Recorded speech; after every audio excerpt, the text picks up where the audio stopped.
नमस्कार दोस्तों। आज के इस वीडियो में हम चर्चा करने जा रहे हैं जून माह के शुभ मुहूर्त के बारे में। जून माह में ऐसी कौन कौन सी शुभ तारीखें हैं, ऐसे कौन कौन से शुभ दिन हैं, ऐसी कौन कौन सी शुभ तिथियां हैं जब कोई शुभ कार्य, कोई मांगलिक कार्य, मांगलिक प्रसंग संपन्न किया जाए तो बड़ी शुभता के साथ, बड़ी सफलता के साथ वो कार्य, वो प्रसंग संपन्न हो सके। हालांकि मई माह पूरा ये जो है लॉकडाउन में गुजर रहा है। इवन मार्च के माह से, मार्च के आखिरी सप्ताह से लॉकडाउन लगा है। कोरोना का भय तो पहले से ही था लॉकडाउन के। फिर अप्रैल माह पूरा लॉकडाउन में बीता, मई भी बीत रहा है। तो कई लोगों के द्वारा विवाह आदि जो मांगलिक कार्य होते हैं वो पोस्टपोन कर दिए गए, आगे बढ़ा दिए गए, ना चाहते हुए भी। हालांकि शुभ मुहूर्तों में कोई काम होते हैं तो वो कभी भी फेल नहीं होते, लेकिन फिर भी सरकार के द्वारा लगाए गए अंकुश जो कि लॉकडाउन है, इसका समर्थन करते हुए कई विद्वानों ने भी, कई पंडितों ने भी और कई सारे लोगों ने भी अपने कार्यक्रमों को आगे बढ़ा दिया। हालांकि मैंने अपने पुराने कई सारे वीडियोस में कहा है कि इस लॉकडाउन का मैं भी समर्थन करता हूं, बहुत जरूरी है ये लॉकडाउन। तो आगे तो बढ़ा दिया गया, लेकिन ये भी देखने में आया है कि कई सारे लोगों ने ऑनलाइन ही वीडियो के माध्यम से सगाई कर ली। मेरे पास तो ऐसी भी न्यूज आई है कि शादी भी जो है, लड़का और लड़की मिल गए एक छोटे से घर में, कुछ 4-5 जन जो अपने परिवार वाले रहते हैं उस बीच में मिल गए और वहां पर वीडियो कॉन्फ्रेंसिंग के थ्रू या वीडियोस के थ्रू अपनों को, अपने करीबियों को, अपने रिश्तेदारों को ऐड कर लिया और उन्होंने विवाह कर लिया। तो ऐसी न्यूज भी, ऐसे कई सारे वीडियोस भी मेरे पास आए हैं। तो जिन्हें करना था उन्होंने किया, मुंडन संस्कार कई लोगों के हुए हैं, जिन्हें करना था उन्होंने किया। ऑब्वियसली जिन्हें धूमधाम से करना था या जो नहीं कर पाए उन्हें पोस्टपोन करना पड़ा। तो अब कुछ कर नहीं सकते। वही बात है, जान है तो जहान है। लॉकडाउन नहीं होगा तो जान ही नहीं रहेगी और जान नहीं रहेगी तो शुभ कार्य हो नहीं पाएंगे। फिर भी जून का जो माह है इसमें कई सारी रियायतें मिलने वाली हैं। मैं मानता हूं इस बात को कि बड़ी धूमधाम से जैसे शादियां हुआ करती थी, जैसे दूसरे फंक्शंस हुआ करते थे, वो नहीं होने वाले हैं। लेकिन फिर भी कुछ रियायतों के साथ आप जरूर से कुछ कार्य कर सकते हैं और उन्हीं को लेकर के आज मैं आपके समक्ष, आपके सामने उपस्थित हुआ।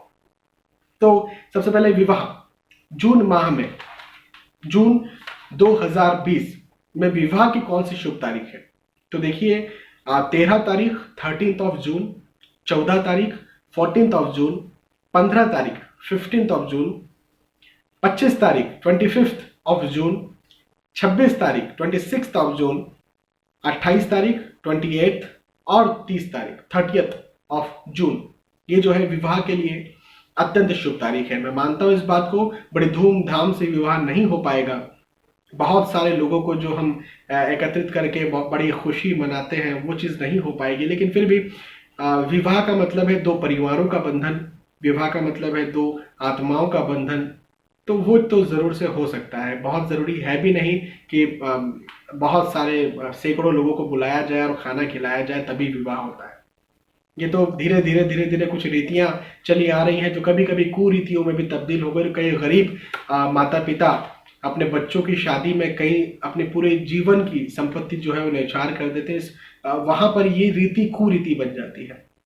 तो एक तरह से अच्छी बात भी है कि यदि विवाह ऐसे होने लग जाए कि केवल जो दो परिवार जिनका मिलन होना है जिंदगी भर के लिए, दो जोड़े, आई मीन एक जोड़ा, एक दो आत्माएं, दो शरीर जिनका मिलन होना है जिंदगी भर, केवल वही रहे तो खैर। तो ये विवाह के लिए शुभ तारीख थी। मुंडन संस्कार की शुभ तारीख है तारीख 15 15th ऑफ जून और तारीख 24 ऑफ जून। उपनयन संस्कार जिसे जनेऊ धारण संस्कार भी कहते हैं 24 of June, 24 June, 28 June, 28 of June. व्यापार, यदि आप व्यापार शुरू करना चाहते हैं, देखिए जो सबसे ज्यादा प्रभावित हुआ है इस बीच, लॉकडाउन के बीच, कोरोना के बीच, वो है व्यापार।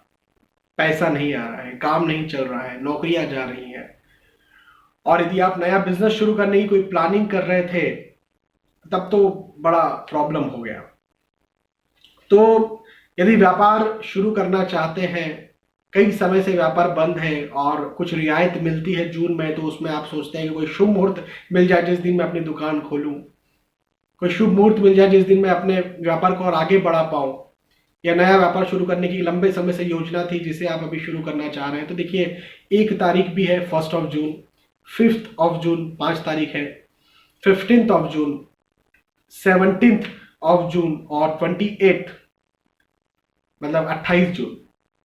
1, 5, 15, 17 और 28 ये व्यापार को शुरू करने की अत्यंत शुभ तारीख है। लेकिन जब भी व्यापार की बात होती है, मैं हमेशा ये कहता हूं कि व्यापार को अपनी कुंडली में भी जरूर देखें, अपनी कुंडली का एनालिसिस करवाएं कि व्यापार आप कर भी सकते हैं या फिर नहीं कर सकते। अन्यथा ये शुभ तारीख है तो जो है वो सार्वजनिक है। जो लोग व्यापार कर सकते हैं उनके लिए बहुत अत्यंत शुभ तारीख है, लेकिन जो व्यापार नहीं कर सकते, जिनकी कुंडली में व्यापार के योग नहीं है, मैं समझता हूं कि उन्हें पहले अपनी कुंडली का विवेचन करवाना जरूर चाहिए। चलिए अब सर्वार्थ सिद्धि योग की तरफ चलते हैं। सर्वार्थ सिद्धि योग कई बार मैंने बताया है क्या होता है, मैं अभी फिर से यहाँ पर इस वीडियो के माध्यम से बताता हूं कि सारे कार्यों का सिद्ध हो जाना। अभी सारे कार्य कैसे कार्य? ऐसे कार्य जो जीवन में बार बार किए जा सकते हैं, लेकिन फिर भी हमें उन्हें शुभ मुहूर्त देकर के संपन्न करना है। जैसे कोई किसी वाहन की खरीदी हुई, बर्तनों की खरीदी हुई, कोई महत्वपूर्ण चीज, गर्मियों का वक्त है, कई लोग सोच रहे होंगे कि इस गर्मी में हम लोग एसी लेंगे, एयर कंडीशनर लेंगे, लेकिन नहीं ले पाए लॉकडाउन की वजह से, कूलर लेंगे। जो भी महत्वपूर्ण चीजें होती हैं जो जीवन में बार बार खरीदी जाती है लेकिन फिर भी हमारे लिए महत्वपूर्ण होती हैं, तो ऐसी चीजों की खरीदी या फिर ऐसे काम आप सर्वार्थ सिद्धि योग में कर सकते हैं। और वो तारीख है तारीख 5 5 जून, तारीख 14 14 जून, तारीख 16 16 जून और 20 20 जून और 28 जून। तो ये सर्वार्थ सिद्धि योग के लिए अत्यंत शुभ तारीख है। इसके बाद में पुष्य नक्षत्र के लिए भी कई लोग इंतजार करते हैं, पुष्य नक्षत्र कब आ रहा है। पुष्य नक्षत्र को गुरु का नक्षत्र कहा जाता है और इस दिन सोने की खरीदी या वाहन की खरीदी भी बहुत ज्यादा महत्वपूर्ण मानी जाती है। पुष्य नक्षत्र को नक्षत्रों का राजा कहा जाता है, मतलब सबसे शुभ यदि कोई नक्षत्र है तो पुष्य नक्षत्र माना जाता है। और 24 तारीख को 24 जून को पुष्य नक्षत्र है। तो ये यहाँ पर मैंने विभिन्न आपको शुभ मुहूर्त बताए, शुभ तारीखें बताई, शुभ दिन बताए। हालांकि प्रार्थना तो यही होनी चाहिए कि कोरोना जो है ये हमारे देश से और देश से क्या दुनिया से ही निकल जाए, बाहर चले जाए, जिसकी वजह से ये जो लॉकडाउन है और इस लॉकडाउन की वजह से जो बिजनेस ठप है, जो शुभ कार्य नहीं हो पा रहे, जो खरीदी नहीं हो पा रही, जो बेच नहीं पा रहे हैं लोग, विवाह नहीं हो पा रहे, उपनयन संस्कार जो भी है वो नहीं हो पा रहे, तो ये हो सके। तो एक प्रार्थना के साथ आज के इस वीडियो को विराम देता हूँ कि सर्वे भवन्तु सुखिनः, सर्वे सन्तु निरामया, सर्वे भद्राणि पश्यन्ति, माँ कश्चित् दुःखभाग् भवेत्। नमस्कार।